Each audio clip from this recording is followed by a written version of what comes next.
안녕하세요. 뿌리 깊은 나무 학원입니다.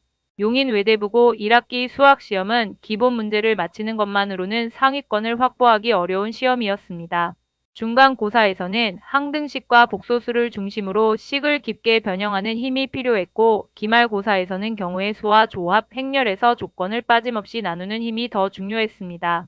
두 시험 모두 24문항이었고 후반부에는 심화 문항이 꾸준히 배치돼 있어서 앞에서 시간을 얼마나 잘 관리했는지도 큰 영향을 줬을 가능성이 높습니다.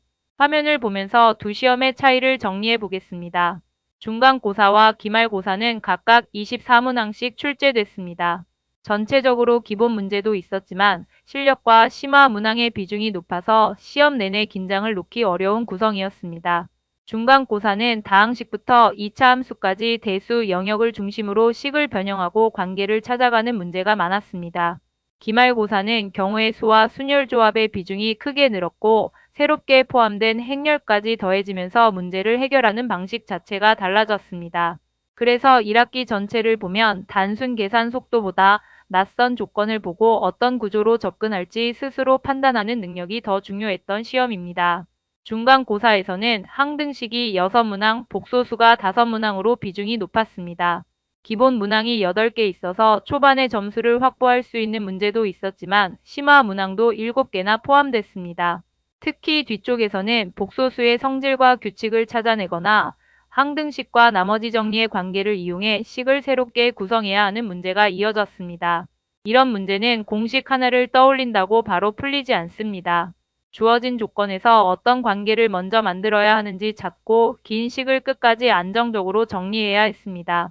여기에 2차 방정식과 2차 함수가 결합된 문제까지 이어지면서 후반부에서는 계산력보다 식의 구조를 읽는 힘이 더 중요했을 가능성이 높습니다.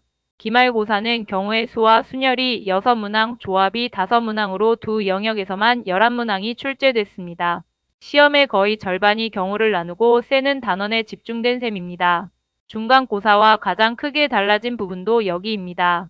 중간고사가 하나의 식을 깊게 파고드는 시험이었다면 기말고사는 여러 상황을 빠짐없이 나누고 겹치는 경우가 없는지 확인하는 과정이 중요했습니다. 특히 경우의 수와 조합의 심화 문제에서는 조건을 하나만 놓쳐도 전체 풀이가 달라질 수 있었습니다. 여러 가지 방정식에서는 근과 계수의 관계나 배수 조건을 함께 판단해야 했고 행렬 역시 단순 연산에서 끝나지 않고 성질을 이용한 추론이 필요했습니다. 기말고사는 계산을 많이 하는 시험이라기보다 여러 조건을 동시에 관리하는 논리적인 정확성이 더 크게 요구된 시험이었습니다. 다음 시험을 준비할 때는 유형을 많이 외우는 방식에서 한 단계 더 나아갈 필요가 있습니다. 항등식이나 복소수처럼 식의 변형이 중요한 단어는 풀이를 보고 이해하는 것보다 처음부터 스스로 식을 만들어 보는 연습이 필요합니다. 경우의 수와 조합은 답을 빨리 구하려 하지 말고 가능한 상황을 직접 나누면서 빠뜨린 경우가 없는지 확인하는 습관을 만들어야 합니다. 그리고 기본과 실력 문제는 충분히 빠르게 처리할 수 있어야 합니다.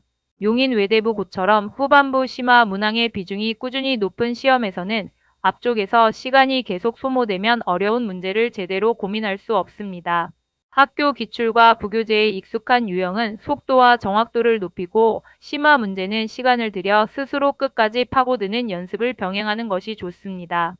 실전에서도 24문항 전체를 정해진 시간 안에 풀어보면서 어느 구간에서 시간이 많이 쓰이는지 점검해 보세요. 이번 1학기 시험 치르느라 모두 고생 많으셨습니다. 다음 시험에서는 기본 문제를 빠르게 처리하는 힘과 어려운 문제를 끝까지 버티는 사고력을 함께 준비해 보시기 바랍니다. 이상 뿌리 깊은 나무 학원이었습니다. 감사합니다.